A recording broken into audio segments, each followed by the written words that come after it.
The restaurant did not hum so much as breathe. Ethelgard's had the kind of silence money bought. Not the emptiness of a vacant room, but the charged hush of people who had paid dearly for the privilege of being left alone.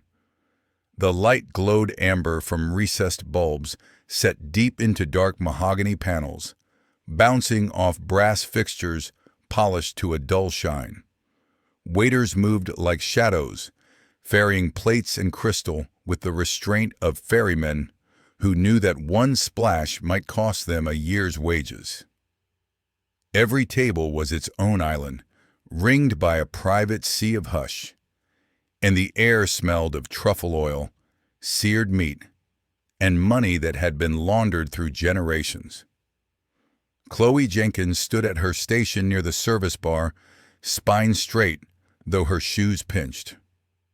She balanced a pitcher of chilled water against her hip and counted the seconds until her next turn to glide across the floor. 3 years of law school had taught her how to read footnotes.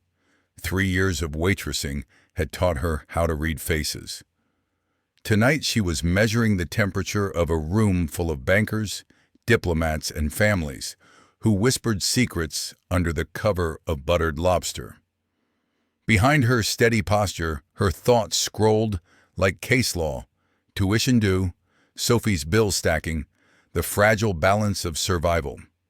The front doors opened, and the hush broke as if a storm had rolled into a greenhouse. Kalen Davenport arrived not as a man, but as an event. He was tall without being graceful, moving with the kind of restless energy that dared the world to keep up. His suit, tailored to within a stitch of its life, looked more like a cage for ambition than clothing. The air shifted as heads turned, though no one admitted to staring. 2 men scuttled at his flanks, Patrick and Jeff, their cheeks raw from close shaves, their eyes darting like pilot fish, staying close to a shark. Chloe's trained gaze swept across him the way she had learned to sweep across deposition transcripts. Fast, selective, precise. She saw the restless flex of his jaw, the way his hands twitched before being forced into stillness. This was not a man who waited for anything. He devoured. He conquered. His watch glinted like a challenge. She knew the type. Law school was full of men who carried impatience like a weapon, though few had his fortune to back it up. Mr. Dubois, maître d' and priest of this chapel of restraint, stepped forward. He was a man who had worn the same mask for 15 years, smile smooth as a polished pebble, voice tempered by repetition. "Mr. Davenport, a pleasure," he said, dipping his head with a precision that suggested reverence but carried no ounce of sincerity. "Your table is ready." Kalen flicked his hand as if brushing off dust. His eyes scanned the room, hawk-like, restless. "Forget the table. I want the room." The words landed like dropped cutlery. A fork clinked in the far corner. Someone caught mid-bite. Dubois' smile wavered a millimeter. "Sir, the entire dining room? I'm closing a deal here tonight. I don't want distractions. Clear the room. Send the guests home with champagne. Add it to my bill. 100,000 should cover it. A bonus for the staff." His tone was casual, as if he were ordering breadsticks. Patrick and Jeff exchanged wide-eyed glances, the way altar boys might when the priest set fire to the altar. It was classic Kalen, using a sledgehammer to crack a nut, not because he had to, but because he liked the sound of the shattering. Dubois hesitated. In 15 years of smoothing egos and coddling fortunes, he had never been asked to strip a dining room bare. "Sir," he said, voice strained, "our guests have reservations. They are in the midst of their meals." He gestured, discreet but firm, toward a corner table where a silver-haired man leaned close to watch his granddaughter blow out candles on a modest cake. The child's face glowed with candlelight and the unfiltered joy of 10 years lived. Kalen followed his gaze and scoffed. A birthday? Cute. I'll buy her a pony. Now, are you going to handle this, or do I need to speak with the owner? The temperature dropped. Forks froze midair. Chloe's knuckles whitened around the water pitcher. She stepped forward with a tray of glasses, moving into the blast radius like a soldier caught in the wrong trench. Kalen's eyes latched onto her. What's your name? She froze for a fraction, then straightened. Chloe, sir. Chloe, he repeated, rolling the syllables like he was testing the sound for purchase. You work here. You understand money? Tell your manager to take the deal. It's an easy night. More money than you'll see in a month. His voice carried the tone of a man appraising stock, not speaking to a human. Chloe's heart thudded in her ribs like a gavel. She needed this job. She needed the tips from a Friday crowd. Sophie's treatment was on the line. The experimental therapy the insurance company threatened to toss into not covered. Saying nothing was the safe move. Defer to Dubois. Survive the night. But her gaze strayed to the birthday girl still leaning over her cake, to the quiet couple celebrating an anniversary with hands clasped like lifelines. These weren't distractions. They were people marking moments that could not be repeated. Ethel Guards lived on that contract, invisible but binding, respect for the sanctity of private time. And this man wanted to void it with his checkbook. She inhaled. Sir, she said, voice quiet but clear enough to carry. Mr. Dubois is right. We can't ask our guests to leave. Their evening is just as important as yours. The silence after her words stretched taut as violin wire. Kalen's mouth curled into an incredulous smile. He turned to Patrick and Jeff. Did you hear that? A waitress lecturing me on birthdays? The smile vanished. He leaned back toward her. Let me rephrase.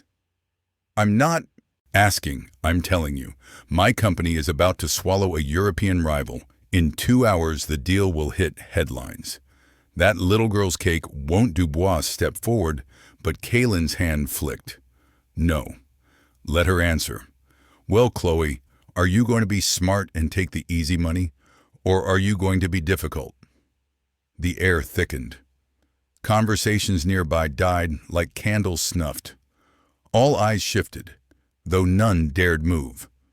Chloe looked straight into his gray eyes. She thought of Sophie, of tuition, of overdue rent. And then she thought of principle. Some things were not for sale. Her voice, when it came, was as steady as steel. I'm sorry, sir. The answer's no. The word hit like a dropped stone in a glass pond. For a blink, Kalen's face registered confusion, as if she had spoken in a dialect he didn't comprehend. Then the confusion curdled to fury. His face flushed crimson. He stepped closer, his bulk bending the air toward her. No? His voice dropped to a hiss. Let me tell you something. I built an empire from nothing because I don't take no for an answer. Not from competitors, not from regulators, not from anyone. No one says no to me. The last 5 words exploded, loud enough to rattle glass. The birthday girl burst into tears. Patrons froze mid-motion, forks suspended, mouths open. Chloe did not flinch. She stood her ground, eyes never leaving his. Then tonight is a new experience for you, she said softly. Will there be anything else? For 10 seconds, the room witnessed the impossible. Kalen Davenport, the man who bent boards of directors, silenced by a waitress. His rage rippled under his skin, a storm with nowhere to land. Then he spun, thunder on his face, and stormed out, Patrick and Jeff stumbling behind. The silence left behind was heavier than the one he had created. Then came the sound of a single clap. The grandfather. Another table joined. Then another. Within a minute, the dining room of Ethelgard's was applauding. Not for the drama, but for the waitress who stood when standing was dangerous. Chloe's hands shook around her pitcher. She nodded, moved back to her station, refilled glasses. On the surface, she was calm. Inside, her pulse was a runaway drum. She knew the applause would fade. But men like Kalen never did. The applause lingered longer than it should have, filling corners of the dining room that usually held only whispers. It was a strange sound in that sacred hush, like hearing laughter in a cathedral. Chloe's ears burned with it, even as she kept her movements precise. Her hands refilling glasses, clearing plates, folding napkins with military care. Each step felt borrowed, as if the floor itself might collapse if she misjudged her weight. By the time the last table left, some had pressed folded bills into her hand with murmured words that carried more gratitude than they should have. A businessman with cufflinks shaped like anchors told her she had courage. Woman in pearls whispered that her late husband would have applauded louder than anyone. Chloe nodded, thanked them, slipped the money into her apron. Gratitude felt heavy, almost like guilt. When the door shut behind the final guests, Ethelgard's exhaled. The chandeliers hummed faintly overhead, their bulbs radiating that buttery glow, and the smell of roasted duck clung to the air.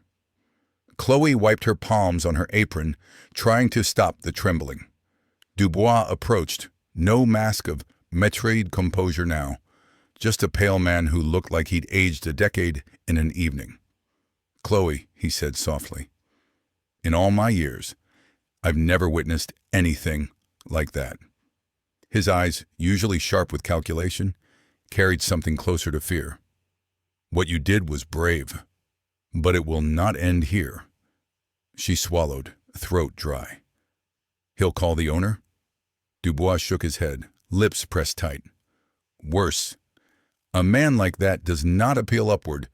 He tears the ladder down. The proof came soon enough." Less than an hour after the last plate was stacked, the phone in Dubois' breast pocket buzzed. He frowned, pulled it out, looked at the name, and for the first time in Chloe's memory, hesitated before answering. "Yes, this is Dubois." His back stiffened, his voice clipped. "I understand. Yes, of course. I see." He said very little, his end of the call more silence than words. When he ended the conversation, he lowered the phone like a man setting down an unexploded shell. His face was ashen. "That was Nathaniel Reed," he said, the name carrying weight even in a room empty of patrons. "Mr. Davenport's personal counsel." Chloe felt the air cool against her skin, though the room temperature hadn't changed. What did he want? Reed claims Mr. Davenport suffered emotional distress due to hostility created by staff, that this distress compromised his ability to focus on a major business call, jeopardizing a multi-billion-dollar acquisition. Dubois' laugh was dry, almost humorless. "He's threatening to sue the restaurant for damages." "He's threatening to sue me, and he is threatening to sue you." Her breath caught. "Sue me? For what?" "I have nothing," Dubois rubbed his temples. "It isn't about winning. It is about crushing. He will bury you under legal fees until you break." Reed made the terms clear. "All litigation disappears if—" His eyes flickered with pity. "My termination," Chloe finished. The words tasted metallic, like biting on tin foil. "And a public apology issued by the restaurant to Mr. Davenport," Dubois added, "with a non-disclosure agreement so tight you wouldn't be able to whisper the story in your sleep without breaching it." The silence that followed was not empty, but heavy. the weight of inevitability pressing down. Chloe stood with her hands clasped in front of her apron, every muscle taut. Sophie's face rose in her mind, pale, smiling, tubes taped against her skin, and Chloe's stomach twisted. "I asked Reed for 24 hours to consult with ownership," Dubois said, his voice resigned. "But I fear it is only a delay." Chloe nodded slowly, numb. The adrenaline that had fueled her defiance drained away, leaving her hollow. She untied her apron, folded it with mechanical care, and slipped it onto the counter. The city outside was quiet, the streets slick with evening rain. Neon signs blinked their tired advertisements, and the smell of damp asphalt mixed with exhaust. Chloe walked with her arms wrapped around herself, head down, as if shrinking could make her invisible. Every step echoed with the memory of his words. "No one says no to me." Her apartment was a small box on the third floor of a building that smelled perpetually of boiled cabbage and disinfectant. She dropped her bag by the door, hung her coat, and powered on her laptop, the glow filling the dark room. The message waiting in her inbox was from the hospital's financial aid office. The subject line was polite, sterile. "Notice of review, patient Sophie Jenkins." Her eyes scanned the words. Eligibility criteria had been revised. Coverage for Sophie's upcoming treatment was now under review. The bureaucratic language was bloodless, but its cruelty was sharp. Her breath quickened. The timing, too precise, too cruel to be coincidence. She pushed back from the desk, heart pounding. Could he reach this far, this fast? Could a man with enough money twist hospital administration into a tool of revenge? The thought filled her with a cold panic, the kind that seeps into the bones.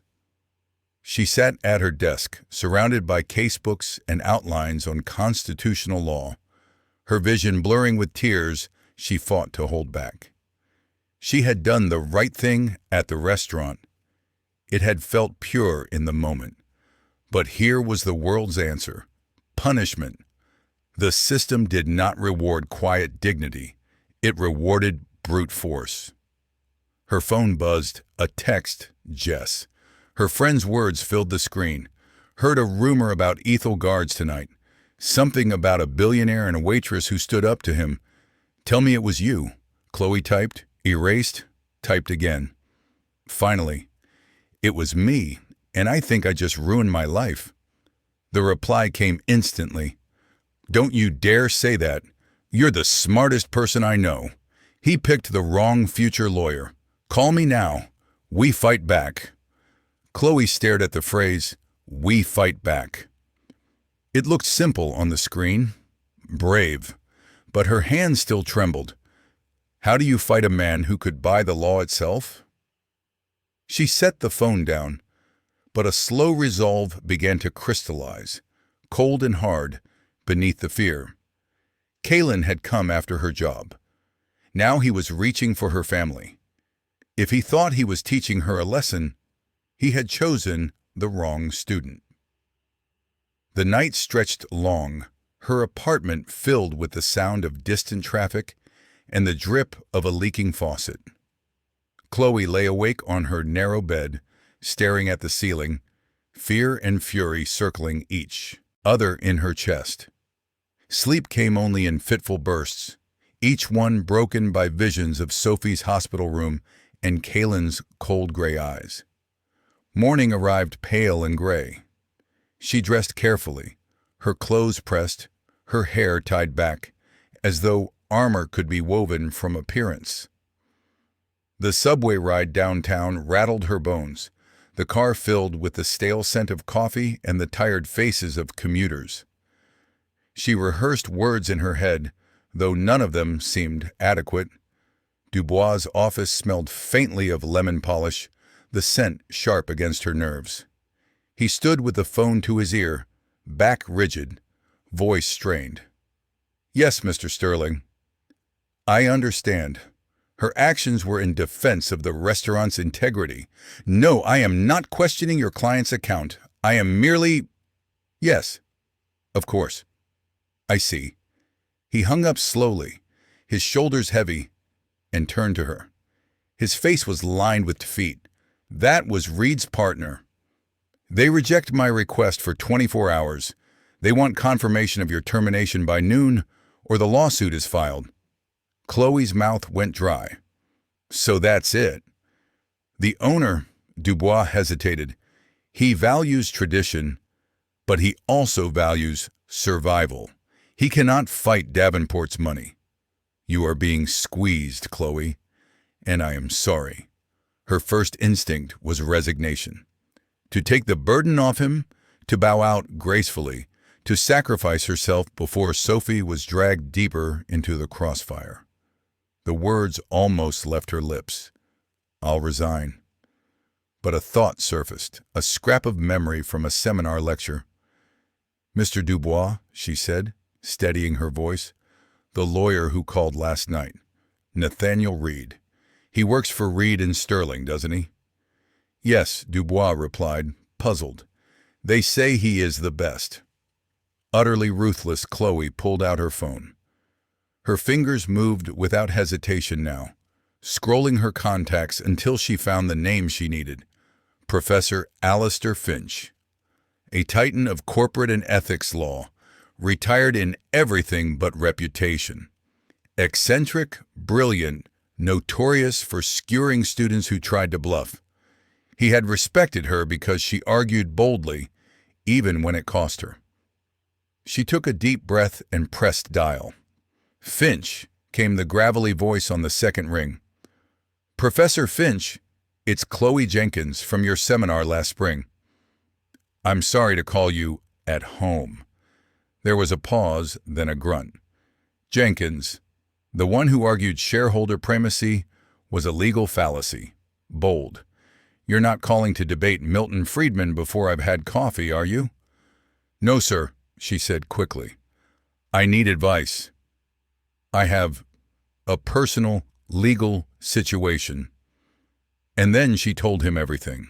The silence on Finch's end of the line stretched so long, Chloe thought she'd lost him. She pressed the phone tighter to her ear, listening to faint static, the sound of her own pulse. When his gravelly voice returned, it carried a note she had never heard in class, something halfway between amusement and menace. Nathaniel Reed, he said, as if plucking the name from a dusty shelf. Short fellow. Always dressed like he thought the jury was a mirror. Believes he's God's gift to litigation? The professor gave a low, dry laugh, the kind that had withered arrogant law students in seminar. Yes, I know him. Relief rushed through Chloe's chest, but it was mixed with dread. You do? He was my research assistant for 2 years, bright as a flame, ruthless as winter. Learned every statute I handed him, but never learned to ask why. He's one of those boys who thinks the law is a cudgel, not a compass. Finch paused, and she could hear the scrape of a chair, the faint tap of fingers on a keyboard. And now, he's chosen to aim that cudgel at a waitress who happens to be my former student. How very unwise, Chloe shut her eyes, shoulders sagging. She'd been bracing herself for hopelessness, for the inevitability of signing away her pride. Instead, she found the faintest thread of hope. Professor, what should I do? What you've already done, Jenkins. You called me. Another pause, more keyboard clatter. Now, sit tight. Do not answer Reed. Tell your manager the same. Leave this part to me. The line went dead. Dubois' brows drew together, confusion wrinkling the mask of composure he usually wore. What just happened? Chloe lowered the phone slowly, half in disbelief. He knows Reed. He's going to make a call. Dubois blinked once, then twice. God help us all. 10 minutes later, Chloe's phone rang again. The screen showed unknown. She hesitated, thumb hovering. Then she swiped. "Miss Jenkins?" The voice was Nathaniel Reed's, but thinner now, brittle as cracked porcelain. The confidence was gone, replaced by a stammering attempt at civility. "There appears to have been a misunderstanding." Her law student brain cataloged the shift like evidence. Same man, same vocabulary, but his cadence was off, his tone desperate. Finch had reached him. "A misunderstanding?" Chloe repeated, her voice cool, steady, just as she'd practiced in moot court. "Yes, a miscommunication. My client, Mr. Davenport, was under extreme stress. He acted rashly. He has instructed me to retract all litigation threats." Entirely, Reed cleared his throat, the sound forced. "He also extends his sincerest apologies for any distress caused." Chloe let the silence spool out. She had learned from Finch that silence was as sharp as any question.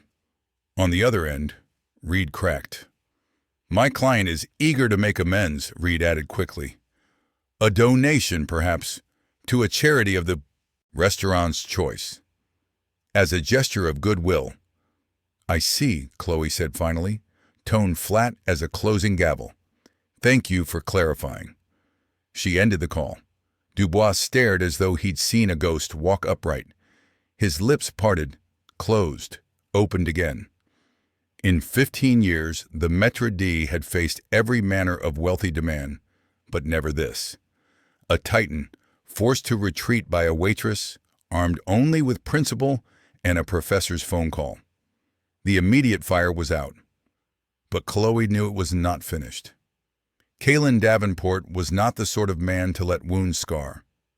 He was the kind who salted earth. Far above the city, in a penthouse lined with glass and cold steel, Kalen paced. The skyline spread before him like a conquered empire, lights flickering across rivers of asphalt. Yet the reflection in the window was no conqueror's. His face was taut with fury. Nathaniel Reed sat stiff in a chair, tie loosened, voice defensive. "He's on the ethics board, Kalen. Finch could shred my license if I pressed. He called me directly. I had no choice." "You retreated," Kalen said, his tone flat, dangerous. "You crawled." "Survival," Reed muttered. "Finch is untouchable." "Everyone is touchable." Kalen's hand slammed against the glass, the vibration rattling in the frame. His voice dropped to a whisper that chilled more than his shouts ever had. "We don't yield to waitresses or professors."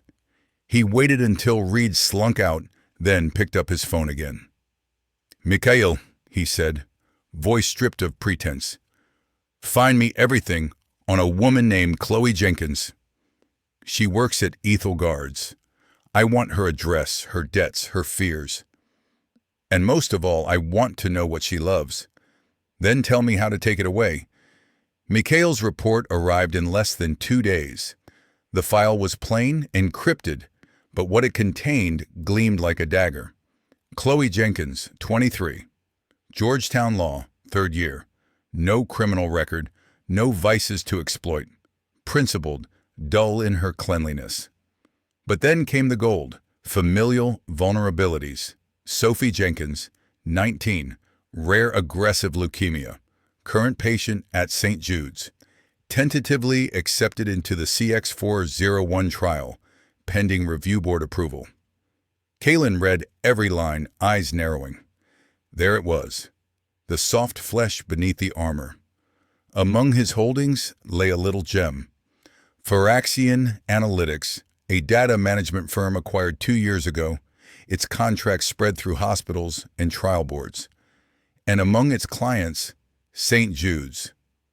Kalen leaned back, smile curling cold. She had dared to tell him no. Now he would show her what no felt like. The call to Dr. Eris Thorne was almost casual. Kalen's voice slid like silk, but the undercurrent was steel. "Dr. Thorne," he said, I've been reviewing the CX-401 trial. There's a patient, Jenkins, Sophie. I've had independent analysis done. Biomarkers are unstable. She's a liability thorn, caught off guard, stammered. Her attending physician was optimistic. Physicians are sentimental, Kaylin cut in.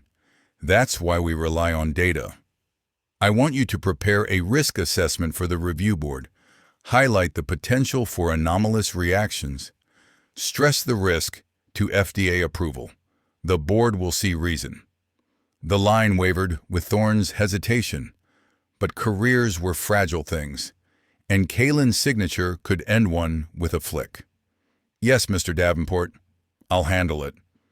Kaylin ended the call, satisfaction settling over him.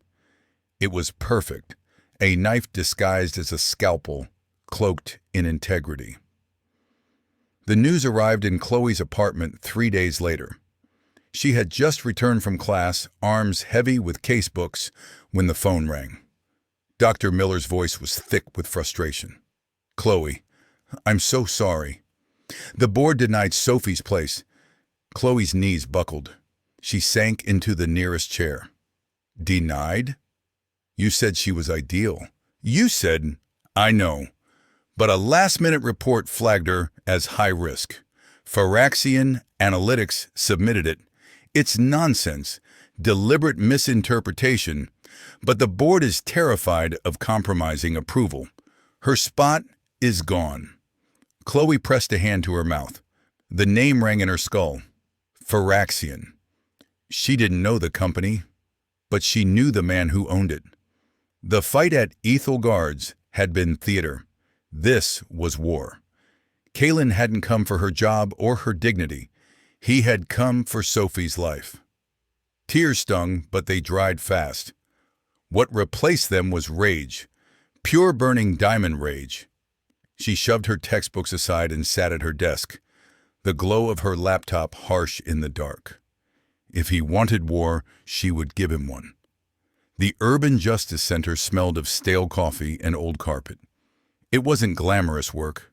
Tenant disputes, wage theft, endless bureaucracy. But it had taught her to find order in chaos, to dig until patterns emerged. That week, she had been buried under files for a class action already deemed a long shot. Warehouse workers versus Davenport Innovations. Ben Carter, weary lead counsel, had dropped the files on her desk with a sigh. Find me a miracle, Jenkins. I need a smoking gun.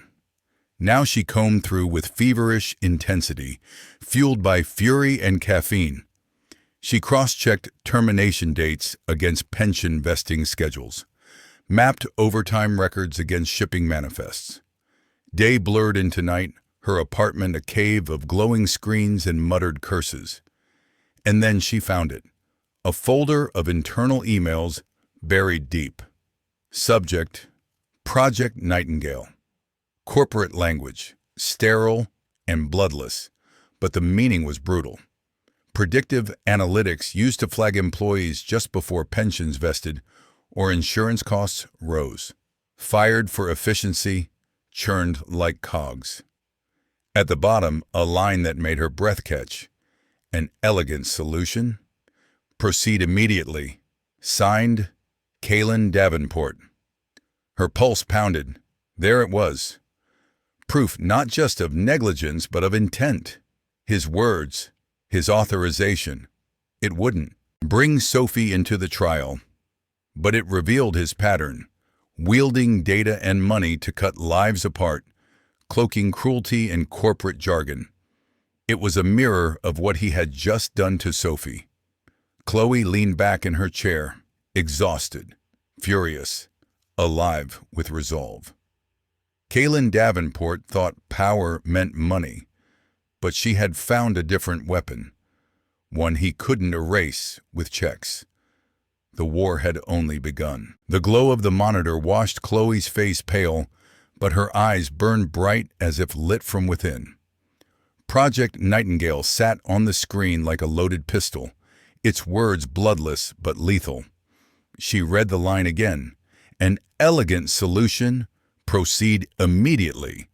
The corporate euphemism that sentenced hundreds of workers to premature dismissal, stripped pensions, stolen futures. His name signed beneath it as neat as if he had inked it on a dinner bill. Her fingers trembled as she printed the file, the whir of the machine filling the silence of the Justice Center's cramped office. She slid the pages into a folder and walked it down the hall to Ben Carter. Ben's office looked less like a lawyer's command post and more like a professor's den gone to seed. Papers stacked precariously, coffee stains on contracts, a half-dead plant leaning toward a dust-fogged window. Ben himself leaned back in a chair that creaked under his weight, eyes bleary behind thick glasses. "You look like you haven't slept in a week," he muttered when Chloe walked in, but his gaze sharpened when he saw the folder clutched against her chest. "Miracle," she said, simply, laying the papers down like a gambler showing a royal flush. He adjusted his glasses and began to read. Line by line, his expression shifted from weariness to shock, to a grim smile that looked half like satisfaction and half like disbelief. "Well, I be damned," he signed it himself. "It's not just wage theft," Chloe said, her voice low but edged with fire. "It's a conspiracy. Top down, direct authorization." Ben tapped the signature. "This isn't just the thread, Jenkins. This is the whole sweater unraveling. If this holds up under forensic scrutiny, and it will, we can depose him personally. He won't be able to hide behind his board." Chloe's pulse quickened. The thought of sitting across from Kaylin Davenport again filled her with equal parts dread and exhilaration. Fear still lingered like a shadow, but rage burned brighter now. Ben leaned back, rubbing his jaw. "This changes everything. The board, the press, regulators, hell, even the feds will want a piece of this. But we start small. We file for emergency injunction, expanded discovery. We make the court force his hand." Chloe's breath came fast. "And when we depose him," she said, "I need to be there." Ben froze mid-rub. "Jenkins, you're still a student. You can't even sit second chair at trial yet." "I don't care. He targeted my sister. He came after me. I need to be in that room." Ben studied her, eyes narrowing. What he saw must have convinced him, because the tired sarcasm in his tone softened. "You're terrifying. You know that?" "I'm not a lawyer yet," she said. "Close enough," he replied. The filings were a blur of paper and fury. Chloe poured herself into them, spending nights in the hum of the Justice Center, her desk littered with empty coffee cups, her hair tied back in a knot that loosened with exhaustion. She drafted affidavits, combed through exhibits, triple-checked citations. Every footnote was a nail hammered into the coffin of Davenport Innovations' defense. Each motion filed was a step closer to dragging him into the light. Ben, once skeptical, began leaning on her more heavily, his weary cynicism replaced by a glint of something sharper. "You're better at this than half the associates I've trained," he said one night, sliding a draft back to her with only minor corrections. Outside, winter deepened. The city's breath rose from subway grates in clouds of steam, the air metallic with cold. Inside Chloe's apartment, the radiator clanked, Sophie's laughter faint from the bedroom where she sketched to pass the hours between treatments.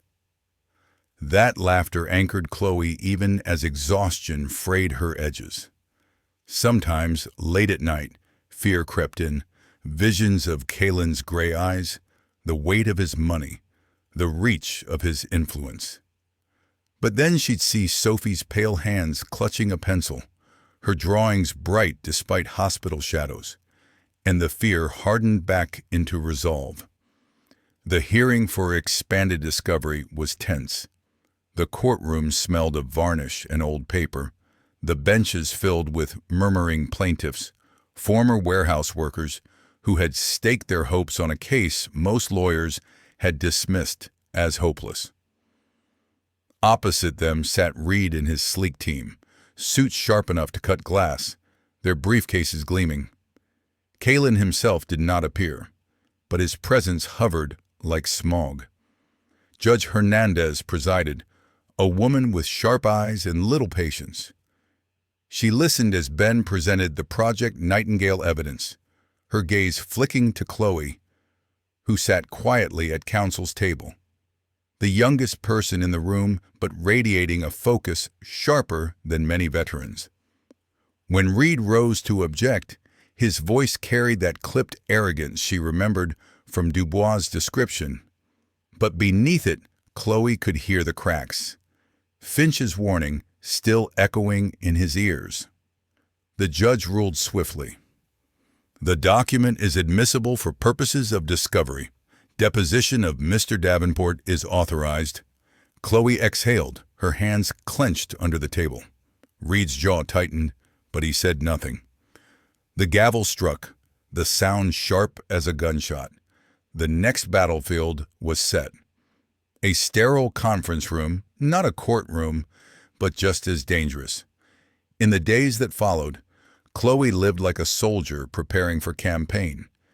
She reviewed deposition transcripts from past cases, memorized procedural rules, practiced questions with Ben until her throat went raw. At night she dreamed of Sophie's hospital bed, of Kalen's sneer, of her own voice saying no in the restaurant, echoing louder than his fury. Her notebooks filled with strategies, how to read his body language, how to exploit hesitation, how to hold silence long enough to make him sweat. She studied not just law, but psychology, pulling every trick she'd learned in seminars with Finch. On the morning of the deposition, she dressed carefully. Navy suit, hair pinned back, shoes polished. Not glamorous, not showy, professional. She wanted him to recognize her not as the waitress he'd tried to erase, but as the adversary who had chosen the battlefield. The conference room was as sterile as money could make it. Polished mahogany table, leather chairs, a camera fixed in the corner like an unblinking eye. The air smelled faintly of lemon cleaner and cold metal. Ben sat at one end with his team, their files stacked like fortifications. Chloe took her seat beside him, legal pad ready, though her hands were steady only by force of will. The door opened and Kalen entered. He was flanked by Reed and 3 other lawyers, all sharp angles and colder eyes. Kalen himself looked bored, as if this were an inconvenience, a pebble in the shoe of his empire. He didn't look at Ben. He didn't look at the plaintiff's team. His gaze swept the room like a king surveying pawns. Then it landed on Chloe. For a heartbeat, his expression faltered. Surprise flickered, then fury, quickly masked by disdain. He had not expected her. He had not expected the waitress to sit across the table as his adversary. He took his seat at the head of the table, leaning back with deliberate ease. But Chloe saw the tension in his jaw, the way his fingers tapped once before going still. He was not as unshakable as he pretended. The camera light blinked red. The record began. The war was about to be waged not with fists or money, but with words, and words, Chloe reminded herself, were her sharpest weapon. The red light of the recording camera glowed steady in the corner, a quiet sentinel that captured every breath, every word, every twitch of an eyebrow. The air in the conference room was taut, the way a field feels before lightning cracks it open. Ben Carter began the questioning with the steady patience of a man who knew the hunt was long. His voice was calm, almost casual, but his eyes never left Kalen. Mr. Davenport, Please state your name and position for the record. Kaylin Davenport, came the reply, clipped and cool. Former Chief Executive Officer, Davenport Innovations. His tone was detached, as if the words were beneath him. But his hand twitched, once against the polished wood table, a small betrayal. For an hour, the questions were routine.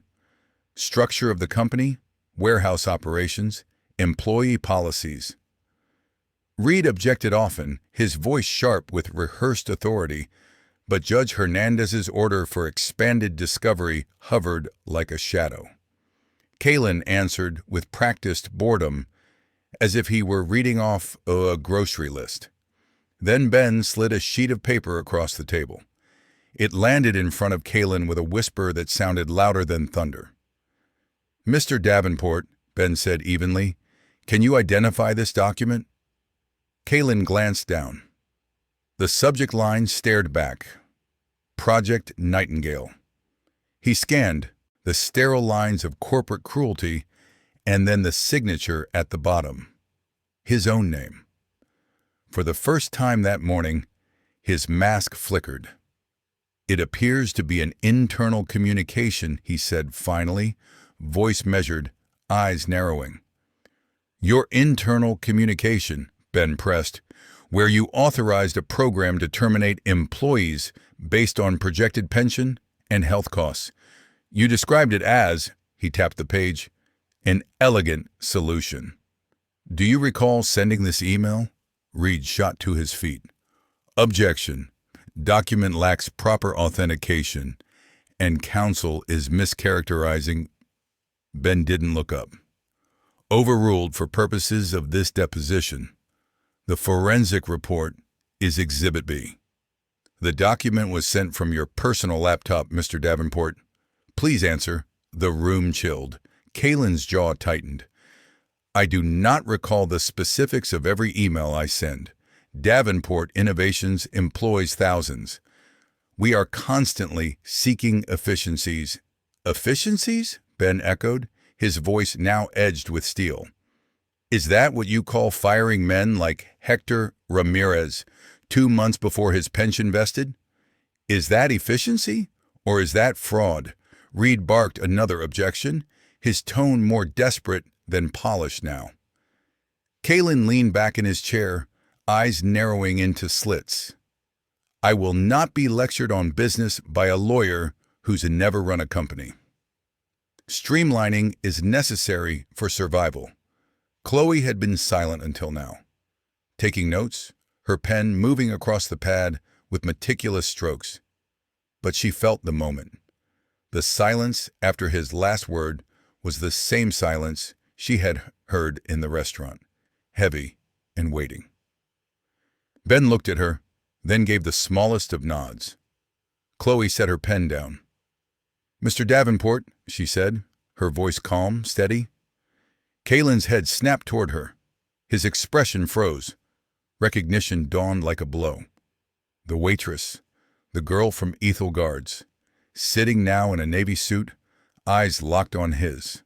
His mask cracked. For the first time in years, perhaps decades, surprise overtook him. He leaned forward, fury simmering beneath the surface. "You," he said softly, venom in the single syllable. Chloe met his gaze without flinching. "Yes, me." She slid a new folder across the table. It was thicker than Ben's exhibits, its cover plain, but inside it carried the weight of a personal war. "Mr. Davenport," she began, "I'd like to discuss one of your subsidiaries. Firaxian Analytics." Reed sprang up again. "Objection! Completely irrelevant. Counsel is fishing." Chloe didn't look at him. Her eyes stayed locked on Kaylin. "Pattern and practice, Mr. Reed. This speaks directly to Mr. Davenport's use of corporate structures to harm individuals for personal motives." The camera light blinked, recording every word. Chloe opened the file. On August 19th, Sophie Jenkins, aged 19, was approved as a candidate for the CX-401 trial at St. Jude's Medical Center. On August 21st, 2 days after I refused Mr. Davenport's demand at Ethel Guards, Faraxian submitted a report to the review board flagging her as high risk. Her spot was revoked. Another patient took her place. She slid a photograph across the table. Sophie smiling faintly from her hospital bed, tubes trailing from her arms, hope shining despite the sterile white walls. "This," Chloe said, her voice low but clear, "is the negative outlier your company was so concerned about." The silence that followed was suffocating. Even Reed hesitated, his objection dying in his throat. The lawyers behind him shifted uncomfortably. Kalen's eyes bored into the photograph, then back to Chloe. His jaw clenched, his skin flushed.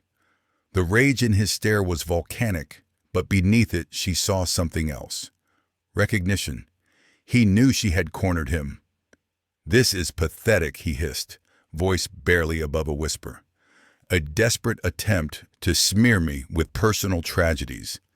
You can't prove a thing." Chloe leaned forward slightly, her voice colder now. "I don't have to. Not here. But everyone in this room knows what you did. And thanks to Project Nightingale, the world will soon know the pattern of who you are. They'll know you fire men like Hector Ramirez before his pension vested so his wife could never afford her wheelchair. And they'll know you punished a 19-year-old girl with leukemia because her sister dared to tell you no." The words struck harder than any objection could. Even Reed sat silent, his face pale. Kalen leaned closer, eyes blazing. "You think you've won something? You're a waitress with a grudge. I built an empire. You don't even understand the game you're playing." Chloe's voice dropped to a whisper, cutting through the air like a blade. "I understand perfectly. You told me once no one says no to you. You were wrong. I did. Hector Ramirez and 400 workers are saying no. And now, the law is saying no. Checkmate, Mr. Davenport." The camera recorded his silence. For the first time in his life, Kalen Davenport had no answer, no buyout, no threat, no maneuver. His empire had no shield against the truth laid bare in his own words and the quiet defiance of a waitress who refused to move. The deposition ended, but the fallout began, before the ink dried. Project Nightingale leaked within a week. Financial journals devoured it, the headline irresistible. Tech titan ordered pension fraud in own words. Stock plummeted. The board of Davenport Innovations convened emergency meetings, their empire shaken by the weight of scandal. But for Chloe, the victory felt incomplete. Sophie's trial had already passed her by. The war she fought had cost her sister a chance at salvation. And though the workers now had justice, Chloe's heart carried both triumph and grief in equal measure. She walked out of the conference room that day into cold winter air, the city humming around her. The sky above was a sharp blue, but her chest was heavy. She had faced him and she had won. But battles were never that simple. The echo of his voice lingered. "You don't even understand the game you're playing." She knew better now. She understood, and she was ready for the next move. The deposition ended without fanfare. No bang of a gavel, no raised voices, just the click of the recorder shutting off and the scrape of chairs against the polished floor. Yet that simple sound carried the weight of a war concluded, if not won. Kalen Davenport remained seated, back rigid, face a mask of iron. His lawyers began to shuffle papers with the mechanical motions of men who knew they'd been outflanked but refused to show it. Across the table, Ben Carter gathered his exhibits with deliberate calm, the way a hunter might collect spent shells after the quarry has been brought down. Chloe sat there a beat longer, her pen motionless above the yellow pad. The silence seemed to cling to her skin. For weeks she had imagined this moment, imagined him finally cornered, his armor pierced, and here it was, a titan of industry, silent because there was nothing left to say. Yet victory felt strange, hollow and heavy at the same time. Her chest was tight, her heart a mix of triumph, grief, and fear of what might still come. She rose slowly, feeling the stiffness in her knees, as though the battle had aged her. The fluorescent lights hummed overhead, sterile and bright, their glow bouncing off the lemon-polished table. Kaylin's gray eyes flicked towards her, and she caught the volcanic rage smoldering there. He was defeated, but not destroyed. The difference mattered. She walked to the door, her heels clicking, the sound too loud in the suffocating quiet. When the door opened, the rush of cold air from the hallway struck her face, and she realized she'd been holding her breath. Outside, the winter air bit sharp and metallic, the kind of cold that knifed into lungs. Chloe pulled her coat tight and stood still for a moment under the gray sky, letting the city noise wash over her. Car horns, the distant rumble of a subway, the chatter of pedestrians unaware that a battle had just shifted the ground beneath them. By the time she reached her apartment that evening, the ripples had already begun to spread. Ben called once to warn her, "It's leaking, Jenkins. Brace yourself." She didn't understand until she opened her laptop and saw the headline blazing across the Financial Journal's homepage. Tech Titan ordered pension fraud, email shows. The article quoted directly from the Project Nightingale email. Her eyes tracked the words that had haunted her. An elegant solution. Proceed immediately. His name beneath it, clear and undeniable. It was already out in the world, a truth too bright to be contained. Within 24 hours, every news outlet had picked it up. Cable anchors debated the story with righteous fury. Academics dissected it for students. Late-night comedians sharpened it into barbed monologues. Kaylin Davenport, who had once been profiled as a visionary, was now painted as the architect of cruelty, the emblem of ruthless capitalism turned cannibalistic. The stock price of Davenport Innovations plummeted. By the third day, it had lost nearly half its value. Shareholders panicked, their calls jammed investor hotlines. Employees whispered in corridors, wondering if the empire that had seemed unshakable would crumble overnight. Inside the boardroom, knives came out. Directors who had once basked in his shadow now sharpened their discontent. An emergency meeting was convened behind closed doors. By the end of the week, the decision was made. The announcement came via a sterile press release. Mr. Davenport has resigned as Chief Executive Officer of Davenport Innovations, effective immediately, in order to allow the company to move forward in light of recent revelations. The words were bland, bureaucratic, but the truth beneath them roared. He had been forced out of his own kingdom. For the plaintiffs, the warehouse workers, who had once seemed like ghosts in their own fight, the news landed like a miracle. Chloe sat in the Justice Center's cramped office one evening when Hector Ramirez came in, letter trembling in his hands. His face was wet, his voice cracked. "They're paying, Miss Jenkins. They're paying every damn penny they stole, and more besides." His wife, Elena, stood beside him, tears slipping down her cheeks as she clutched the letter. One by one, former employees came through, checks in hand, voices wavering between laughter and disbelief. Wages restored, pensions reinstated, punitive damages awarded. They shook Ben's hand, clasped Chloe's shoulders. called her an angel, a fighter, a miracle worker. She smiled, but inside her chest was heavy. The money was real, the justice tangible, but she knew better than most that victories could still taste bitter. Because Sophie's trial had already moved on without her. That night, Chloe sat alone at her desk, her textbooks pushed aside, the glow of her laptop harsh. She scrolled through Sophie's medical charts again, though she knew them by heart. She stared at the empty chair where the Sophie usually sketched, her art pad left open on the table. A swirl of color, bright reds, vibrant blues, a burst of yellow, looked back at her, full of hope her sister refused to surrender. Chloe whispered into the silence, "I'm sorry," though she knew no one could hear. When the courier knocked the next morning, she thought at first it was just another bill.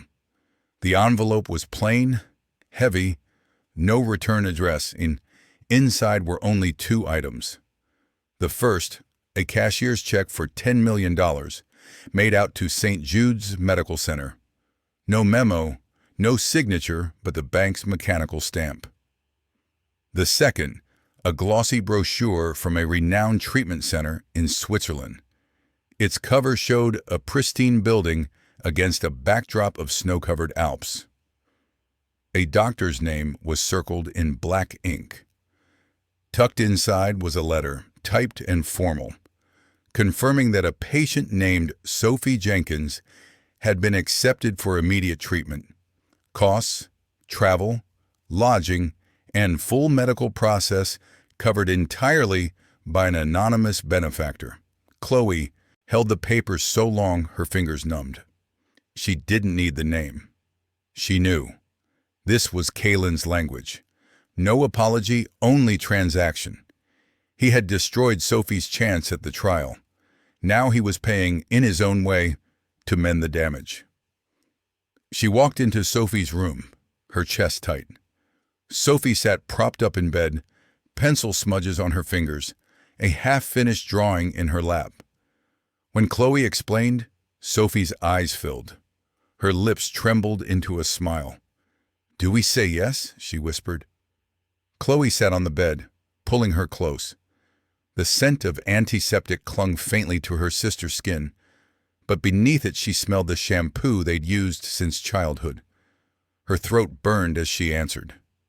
"Yes, we say yes, because this isn't about him. It's about you." Within a week, they boarded a plane.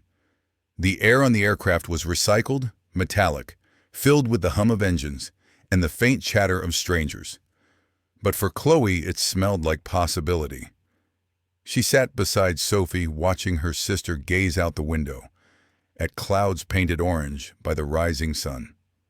Switzerland greeted them with crisp, alpine air that cut through coats, the scent of pine sharp in the wind. The treatment center sat against a backdrop of snow peaks, its glass walls gleaming like crystal. Inside, the halls were quiet, sterile, the scent of antiseptic mingled with faint lavender. Doctors spoke with accents that rolled their syllables softly, their voices cautious but hopeful. Sophie began therapy almost immediately, her optimism contagious even when exhaustion hollowed her cheeks. For the first time in months, Chloe allowed herself to breathe deeply. The weight of dread that had pressed on her lungs seemed to lift, replaced by something fragile and tentative. Hope. 2 years moved with the strange rhythm of healing and growth. Sophie fought her way through treatments, endured setbacks, celebrated remissions. Her hair grew back in soft waves, her cheeks filled again. Her laugh grew louder. She enrolled in art school when her strength returned, her canvases exploding with color and life. Their small apartment filled with paintings, riotous reds, moody blues, golden horizons that seemed to shout against the silence of sickness. Chloe's own path wound forward. She graduated Georgetown at the top of her class, the spring air warm against her skin as her gown flapped in the breeze. Professors shook her hand, some whispering with pride. I read about your case. Offers arrived in crisp envelopes from gleaming firms, salaries large enough to erase debts and more. She shredded them. Her place was back at the Urban Justice Center. She wore the same navy suits until they shined at the elbows, her shoes scuffed from endless hearings. She took on the cases no one else wanted: slumlords, wage disputes, families strangled by red tape. She won some, lost others, but always fought to the bone. Her reputation grew. A lawyer who didn't bend, who didn't break, who didn't scare. At night she came home to Sophie, who painted late into the hours, her laughter bright, her health restored. The apartment was still small. The radiator still clanked, but it was alive with color and warmth. The war with Kaylin Davenport had ended in headlines, but its shadow lingered. Chloe knew he had retreated from public life. No more speeches, no panels, no glossy magazine spreads. He had vanished from the spotlight he once commanded, leaving only whispers. But she also knew men like him didn't disappear. They reconstituted. They waited. And somewhere in the city, Kaylin Davenport was waiting still. Kaylin Davenport lived in exile, though not the kind marked by foreign borders or iron bars. His exile was quieter, stranger, a life lived among the same streets he once ruled, stripped of the crown he thought permanent. He kept his penthouse, its windows towering above the city, but they stayed dark more nights than lit. The view no longer stirred triumph, only a hollow echo. He walked the streets at odd hours, when the world was half asleep. Dawn gray or midnight black, scarf pulled high, coat collar turned up. No entourage trailed behind. No photographers waited at curbs. He became just another tall man in a city full of them, his face familiar only to those who remembered. And though the city has a long memory for scandals, it also has a short appetite for details. Soon, his name was a warning more than a story, a cautionary tale for business schools and a punchline for comedians. Yet beneath the silence he worked. He poured money into foundations, but never under his own name. Scholarships for workers' children appeared with no benefactor listed. Legal aid clinics received anonymous endowments. A research lab on leukemia found its budget suddenly doubled, its director shrugging when asked how. Few suspected the hand that signed the checks. Kaylin had learned to wield money not as a weapon, but as an atonement. Still, he did it his way, without confession, without exposure, without asking forgiveness. In quiet corners of the city, whispers grew. A soup kitchen's director told a friend, "Somebody dropped off a check with more zeros than I can count." No signature. A hospital nurse said, "We got new machines overnight. Anonymous donor." The city began to sense a ghost in its midst, a fallen titan scattering pieces of his fortune like breadcrumbs for those still hungry. Some said it was penance.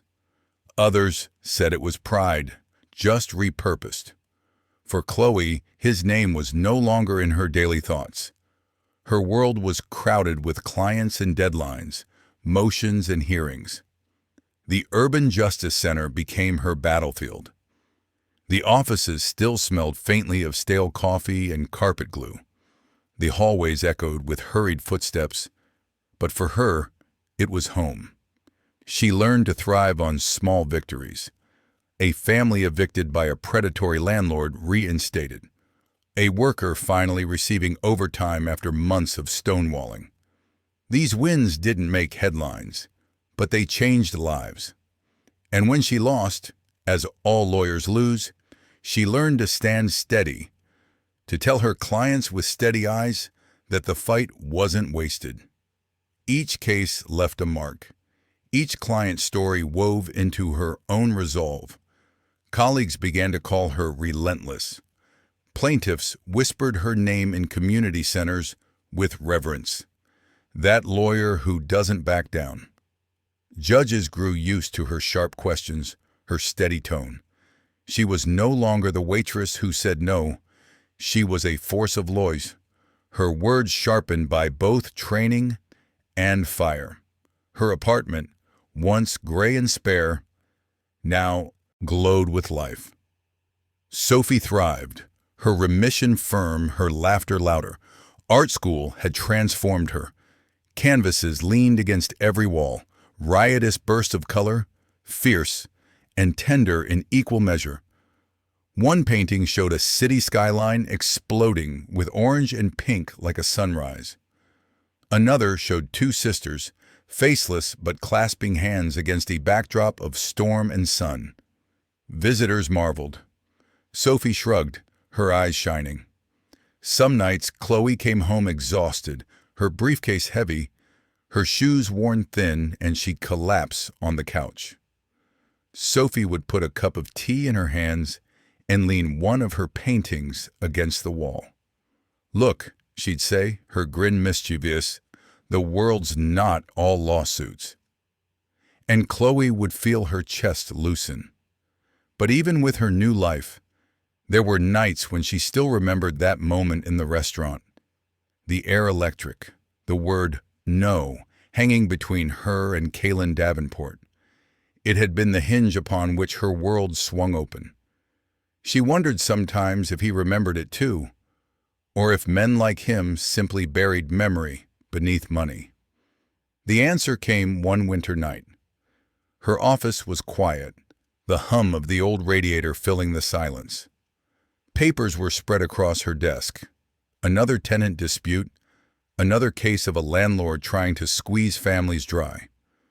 Her lamp cast a warm circle of light, the rest of the room dim. Outside, snow drifted in lazy spirals past the window, muting the city's usual clamor. Her phone rang, an unknown number. She almost ignored it, but instinct nudged her. She answered. "Hello?" A pause. Then a voice she knew instantly, though it was altered, lower, quieter, stripped of its steel. "Miss Jenkins." Her stomach tightened. "I know who this is." Another pause, filled with faint city noise on his end. The hum of traffic, the distant wail of a siren. His breathing was steady, but she sensed weight behind it. "I read about your recent case," he said at last. "The garment workers." "Impressive work." Chloe said nothing. She waited, her silence deliberate. There was another pause, longer this time, and she could almost picture him, pacing perhaps, or standing by a darkened window. "I wanted to say," he faltered. She heard the hesitation in his voice, a man unused to the shape of humility. "No, that's not right. There's nothing I can say. I just wanted you to know that I listened. I finally understood what you were teaching me that night." Her throat tightened. She asked softly, "And what was that?" No," he said, his voice barely above a whisper, "is the most powerful word in the world. It's the beginning of everything. Character, consequence, cost. It's the one thing you can't buy." For a long moment, neither spoke. The air on her end was warm from the radiator. On his, she imagined the cold silence of a penthouse that had once been a throne. Then the line clicked. He was gone. Chloe lowered the phone, slowly, her fingers tingling. A smile crept across her face. Not gloating, not triumphant, but quiet, steady. She turned back to her desk, the circle of light waiting, the stack of cases still needing her. Outside, the city pulsed, indifferent as always, its lights winking in snow. Inside, Chloe picked up her pen. The fight for justice never ended. But her own no was always ready, steady as a heartbeat. And somewhere in that same city, Kalen Davenport sat alone. A man who had once believed he could buy the world, now learning that some things, respect, redemption, dignity, could only be earned, and sometimes not even then. The word had cost him an empire. It had saved a life. And it had reshaped two destinies: the billionaire who thought himself untouchable, and the waitress who refused to bend. The most expensive word he ever heard was the simplest, and that was enough.